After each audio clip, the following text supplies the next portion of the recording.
Hello! Fun fact about me. Ano ba?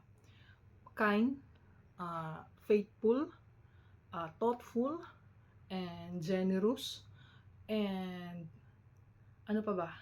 Wala na, yun lang. Basta yung apat na yun. Personality ko yun.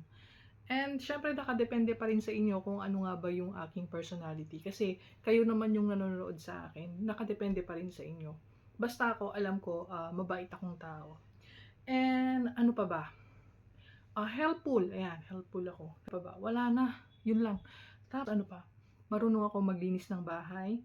Naliligo ako isang beses sa isang araw. Nagpapalit ako ng panty 2 beses. And nagpapalit ako ng bra isang beses.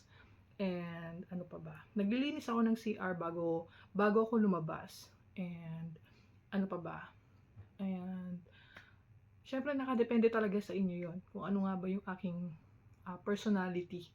Hindi ko pwedeng iangat ang sarili ko kasi kapag inangat ko yung sarili ko, baka sabihin naman ninyo na mayabang ako. Syempre gusto ko manggaling din sa inyo kung ano nga ba yung pagkatao ko, 'di ba?